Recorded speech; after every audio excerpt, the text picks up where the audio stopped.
Behind Francis Ford Coppola's masterpiece lies a treasure trove of bizarre secrets that make the mob family's antics look ordinary by comparison.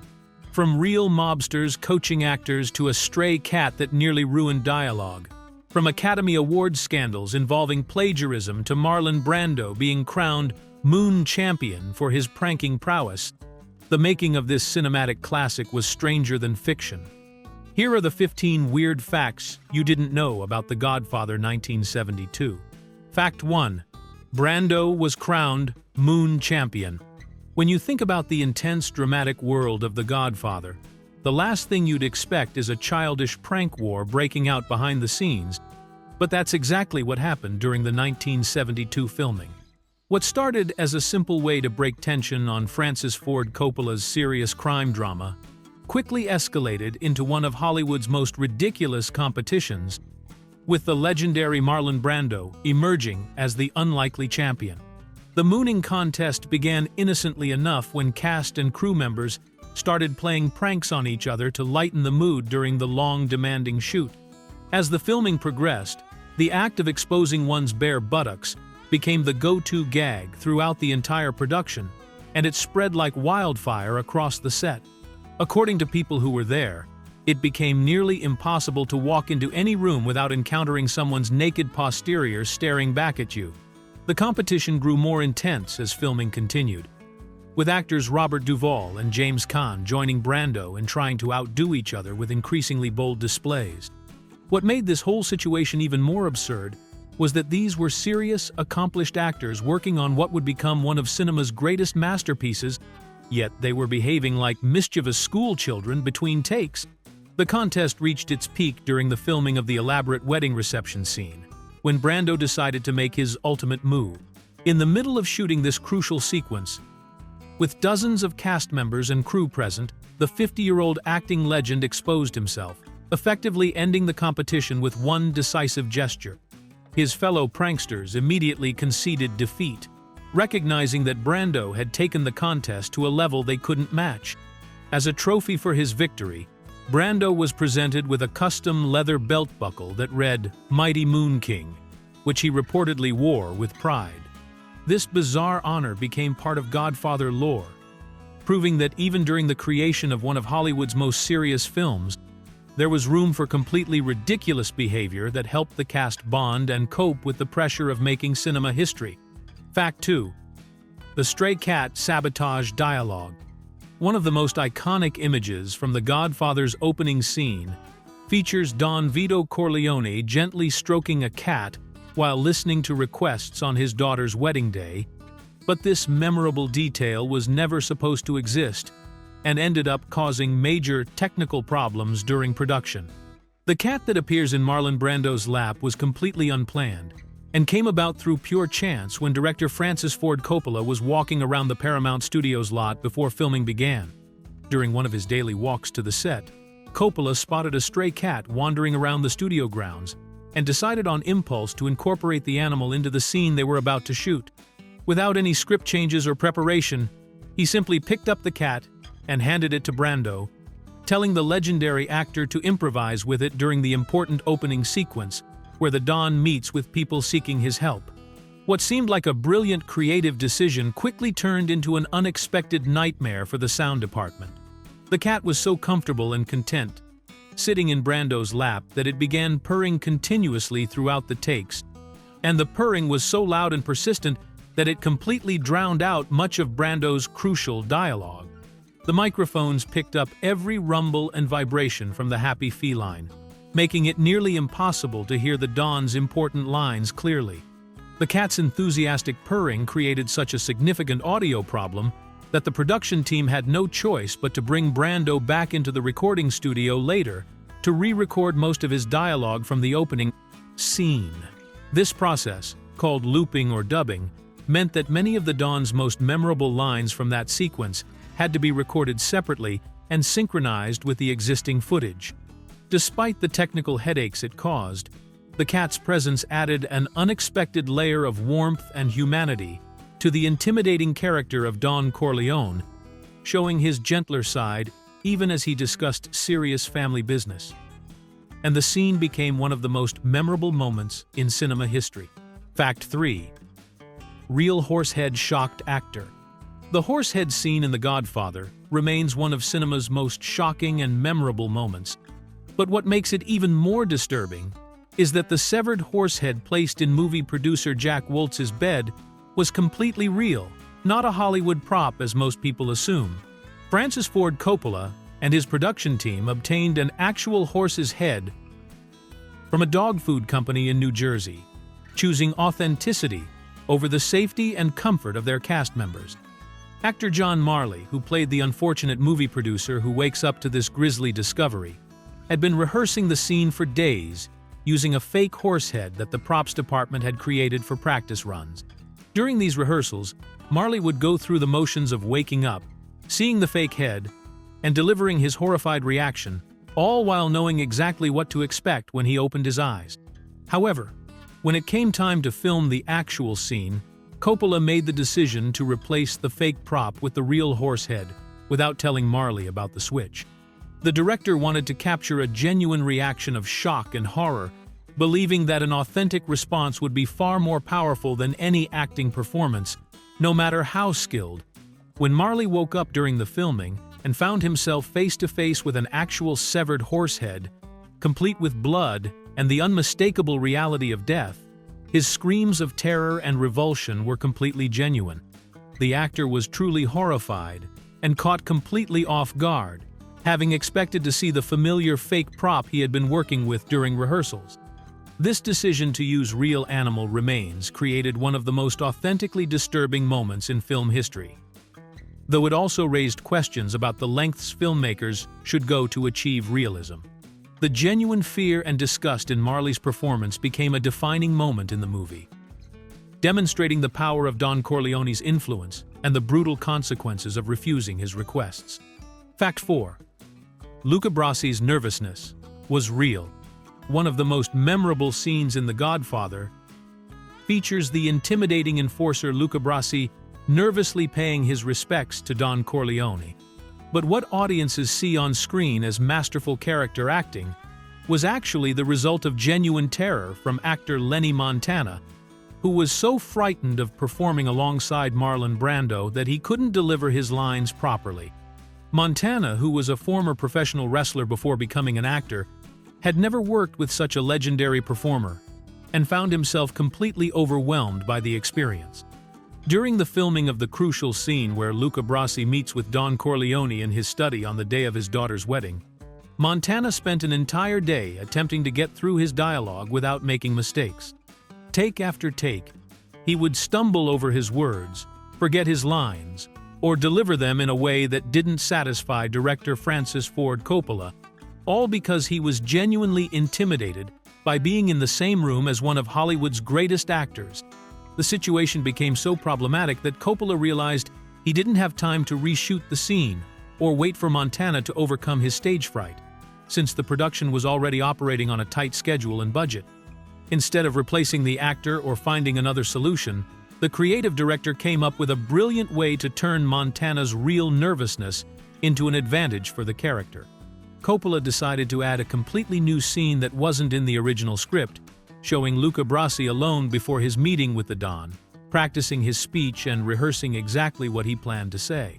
This additional footage made Montana's stammering and obvious anxiety in the actual meeting scene appear to be a deliberate character choice, showing that even the most feared enforcer in the Corleone family was nervous about speaking directly to the powerful patriarch.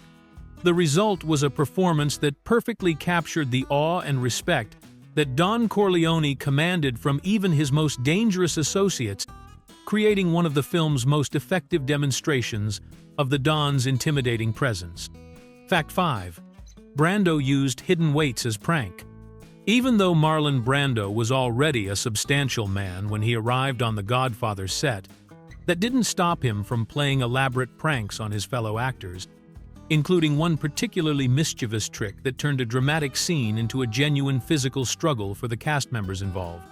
During the filming of the emotionally charged sequence where Don Vito Corleone returns home after being shot, and his loyal associates must carry his wounded body up the stairs, Brando decided to make the scene even more challenging than it was supposed to be. Without telling anyone what he was planning, Brando secretly stuffed his body and clothing with additional weights before the cameras started rolling, significantly increasing how much the other actors would have to lift and carry. The scene was already meant to show the difficulty of moving an injured man up a flight of stairs. But Brando's hidden weights made the task genuinely exhausting for the performers who had to support his body weight. The actors playing his loyal family members and bodyguards found themselves struggling much more than they had expected during rehearsals, sweating and straining as they attempted to carry what they thought was just Brando's natural body weight up the staircase. What was supposed to be a manageable piece of choreographed action became a real test of physical endurance, with the cast members having no idea why their task had suddenly become so much more difficult.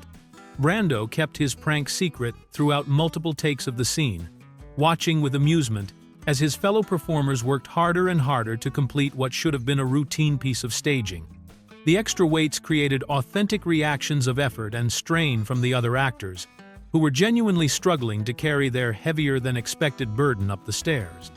This practical joke was typical of Brando's playful behavior throughout the production, showing how the legendary actor enjoyed keeping his colleagues on their toes even during the filming of serious dramatic moments, turning a straightforward scene into an unexpected physical challenge that none of the other cast members saw coming.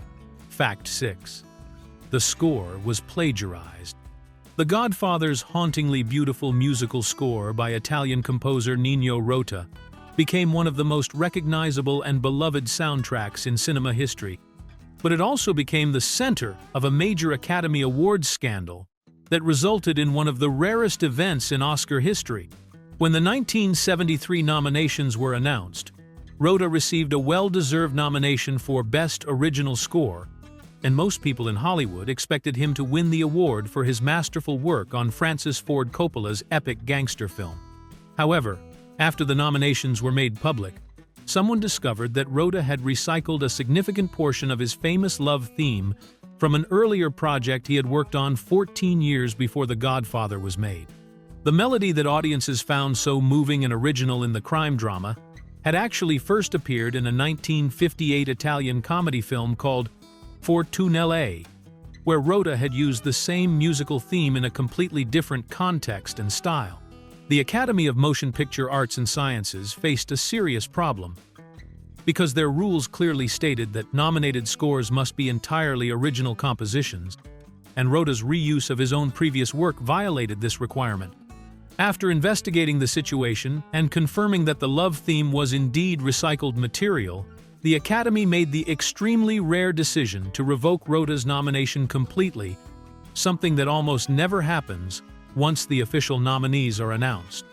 This unprecedented action forced the Academy to conduct a special reballoting process, where music branch members had to vote again from a new list of candidates that included the 5 films originally passed over for nomination. The revote resulted in John Addison's score for the mystery thriller Sleuth, taking Rota's place on the official nominee list, though Charlie Chaplin's score for Limelight ultimately won the award. Rota eventually received recognition for his Godfather work 2 years later, when he won the Oscar for Best Original Score for The Godfather Part 2, redeeming himself after the embarrassing plagiarism controversy that had overshadowed his brilliant musical contributions to the original film. Fact 7. George Lucas created crime scene montage. One of the most chilling sequences in The Godfather shows a montage of crime scene photographs and newspaper headlines that illustrate the violent world of organized crime, but this disturbing compilation was actually created by a young filmmaker who would later become famous for a very different kind of movie. George Lucas, who was still years away from creating Star Wars, assembled what became known as the mattress sequence as a personal favor to his friend and mentor Francis Ford Coppola, who had helped Lucas secure funding for his own project called American Graffiti. Lucas took on the task of gathering and organizing genuine crime scene photographs from real murders and violent incidents that had occurred throughout the history of organized crime in America. Rather than using fake or staged images, Lucas sought out authentic documentation from actual police files and newspaper archives, believing that real photographs would give the sequence the gritty authenticity that Coppola wanted for his film. Among the disturbing images that Lucas included in his compilation was a photograph of Frank the Enforcer Nitti, who had served as Al Capone's right-hand man and one of the most feared figures in Chicago's criminal underworld during the 1920s and 30s. However, the photograph didn't show Nitti as a victim of mob violence as many people assumed, but rather depicted the aftermath of his suicide, which occurred when he faced the possibility of returning to prison. The sequence also featured various newspaper headlines and crime scene photos that Lucas had carefully selected to create a visual narrative about the brutal realities of gang warfare and organized crime. During one part of this montage, audiences can spot Francis Ford Coppola's father, Carmine Coppola, playing piano in the background, adding a family connection to the disturbing imagery. This collaboration between Lucas and Coppola demonstrated the close working relationship between the two young filmmakers, with Lucas contributing his editing skills and research abilities to help create one of the Godfather's most unsettling and effective sequences, using real historical evidence to underscore the film's themes about violence and power in organized crime. Fact 8. Pacino had his jaw actually wired. Al Pacino's performance as Michael Corleone, during the scenes where his character recovers from having his jaw broken by a corrupt police captain, was so convincing that audiences never questioned the authenticity of his muffled speech and obvious discomfort.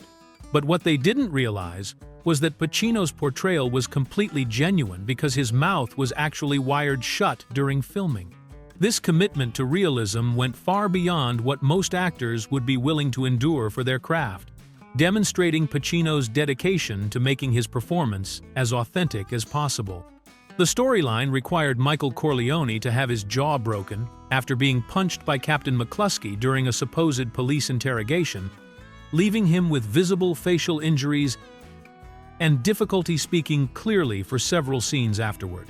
Rather than relying on makeup effects and acting techniques to simulate the effects of a wired jaw, Pacino chose to actually have his mouth mechanically restricted in the same way that a real patient with a broken jaw would experience.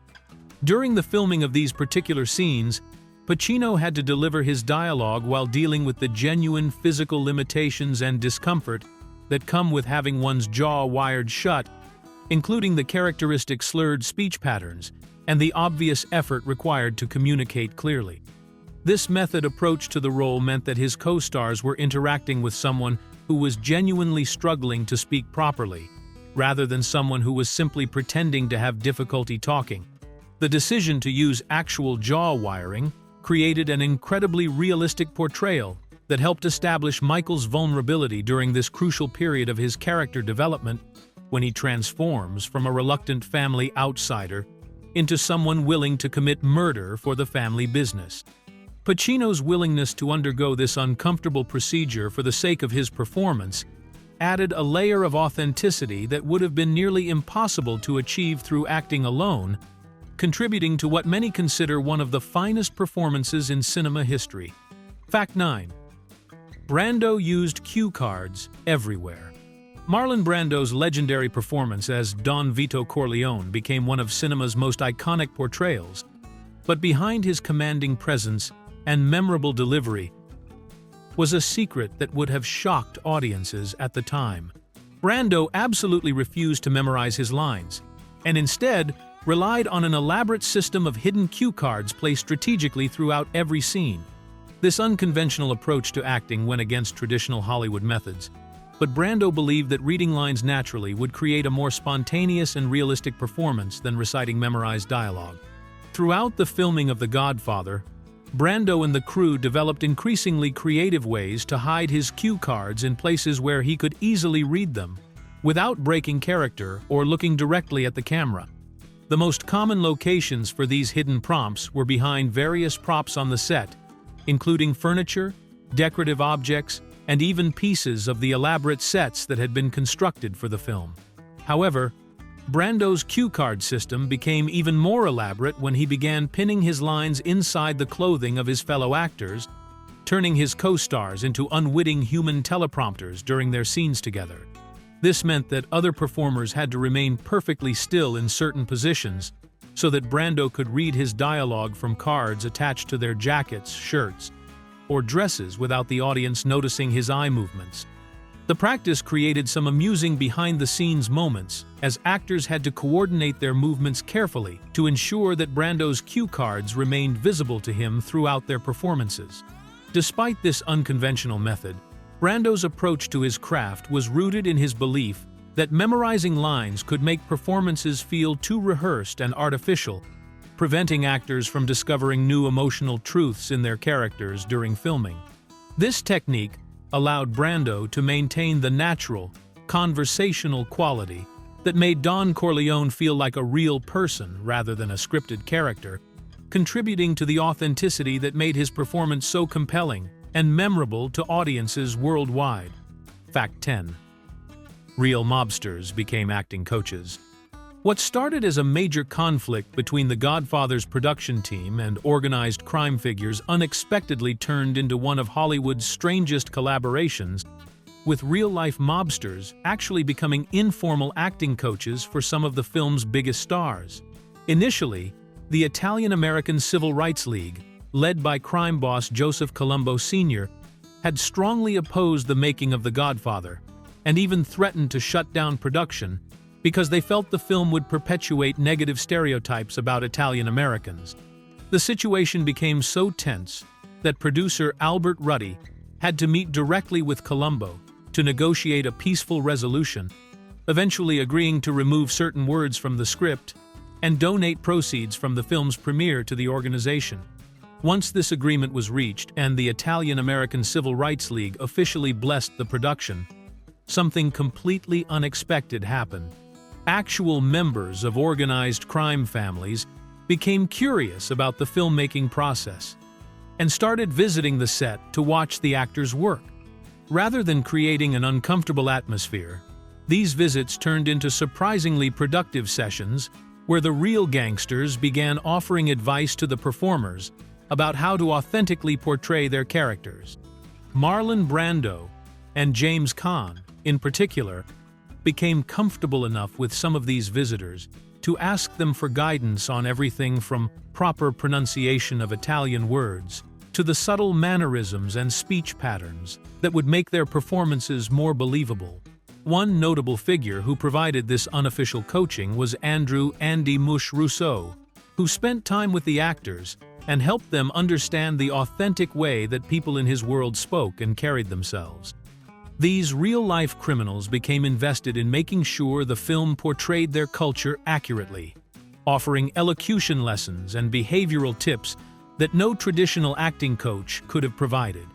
This bizarre mentorship resulted in performances that had an unprecedented level of authenticity, as Brando and Caan were literally learning from people who lived the lifestyle they were trying to portray on screen, creating a unique situation where Hollywood fiction was being informed by actual criminal reality. Fact 11. Death scene shot in secret.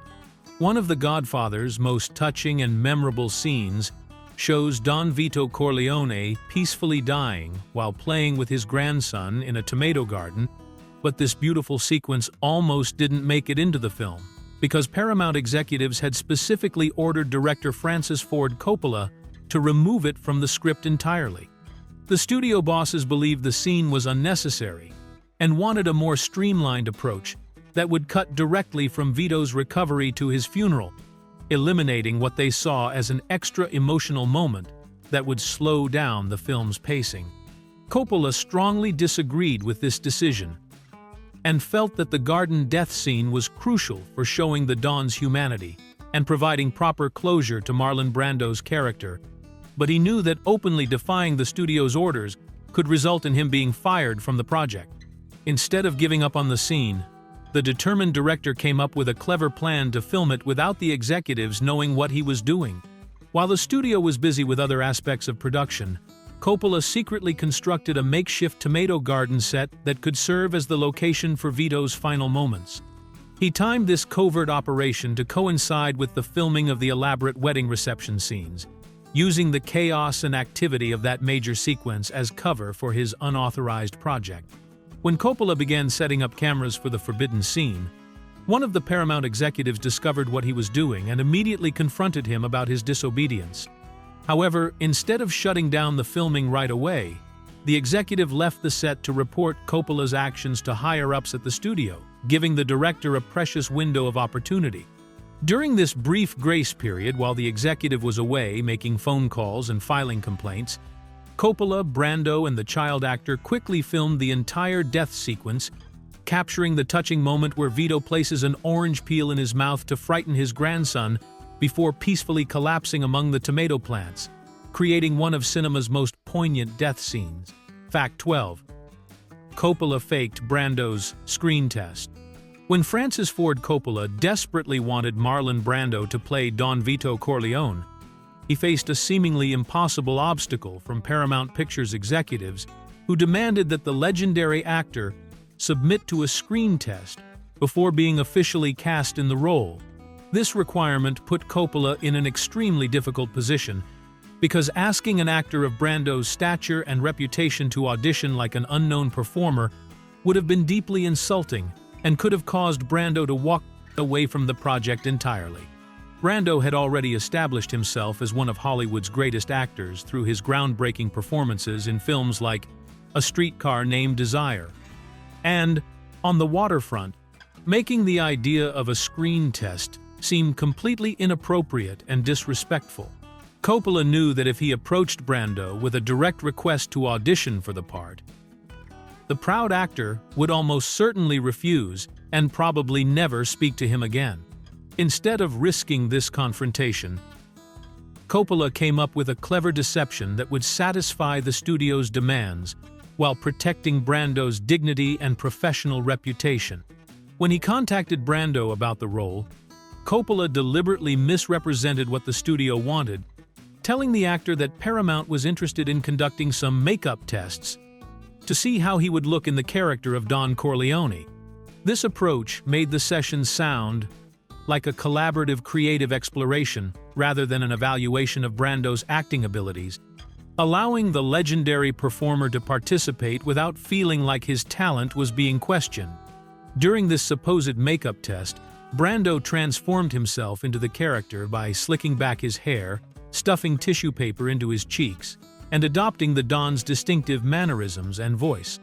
Coppola filmed everything that happened during this session, capturing Brando's remarkable transformation into the character, while the actor believed he was simply experimenting with different looks and approaches. The resulting footage served as the screen test that Paramount had demanded, but Brando never knew that his creative experimentation was actually being used to evaluate his suitability for the role. Fact 13.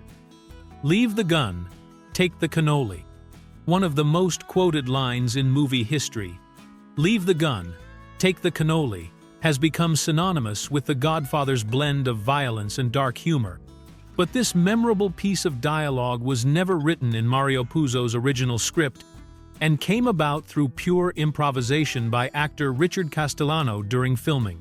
The line emerged from a perfect storm of creative decisions that Francis Ford Coppola made while developing the character of Peter Clemenza, the loyal Corleone family captain who delivers this unforgettable instruction.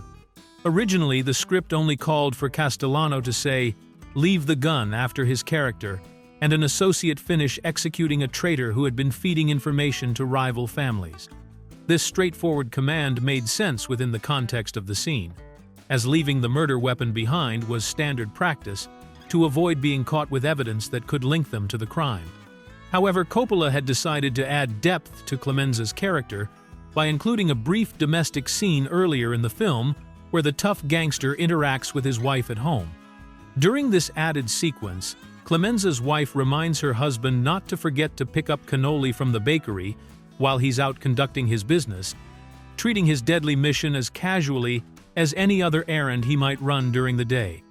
When it came time to film the murder scene, Castellano remembered the earlier domestic moment and realized that his character would naturally be thinking about his wife's request even in the aftermath of committing violence. Drawing on this connection between Clemenza's family life and his criminal activities, Castellano spontaneously added, "Take the cannoli" to his scripted line, creating a darkly comic moment that perfectly captured the film's theme about how organized crime families blend everyday domestic concerns with brutal business practices. This improvised addition became one of cinema's most famous lines, because it perfectly illustrated the casual way these characters move between normal family life and extreme violence, turning a simple instruction about evidence disposal into a memorable commentary on the strange priorities of the criminal underworld. Fact 14. Producer had gambling debts motivation. The creation of one of cinema's greatest masterpieces began not with artistic inspiration or a passionate vision for storytelling, but with author Mario Puzo desperately needing money to pay off substantial gambling debts that were threatening his financial stability.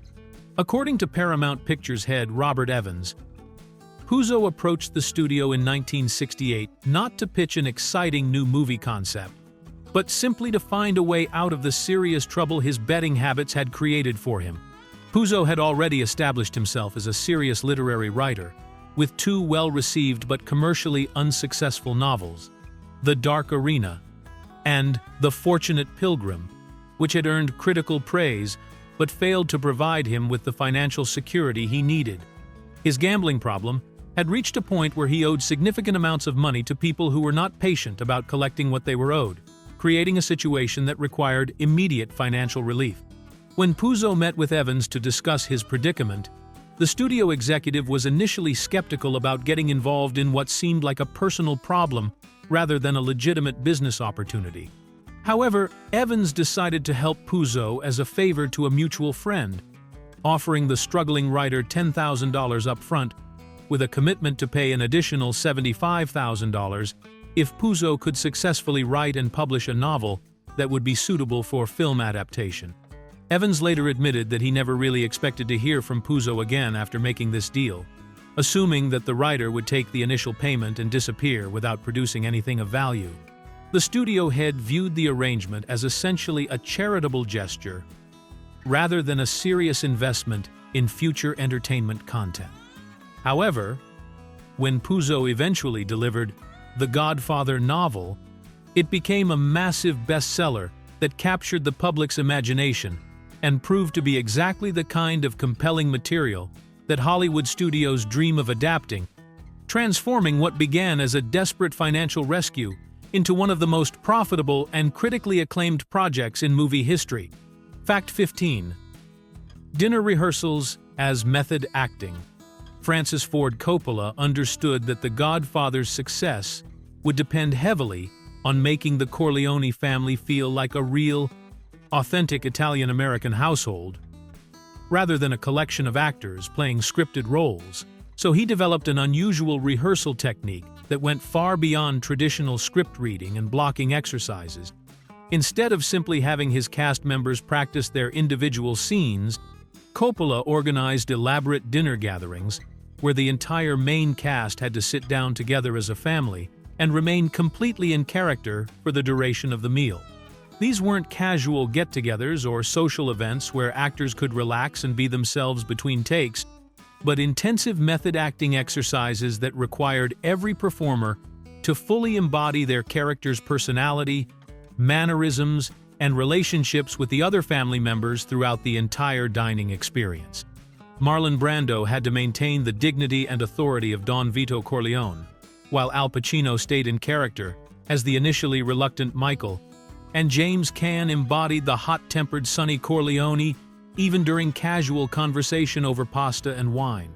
The actors were strictly forbidden from breaking character at any point during these meals, which meant they had to navigate family conversations, pass dishes, and interact with each other exactly as their characters would behave in real family situations. Coppola believed this approach was essential for helping the cast develop the natural, organic relationships that would make their on-screen interactions feel genuine and lived in, rather than performative.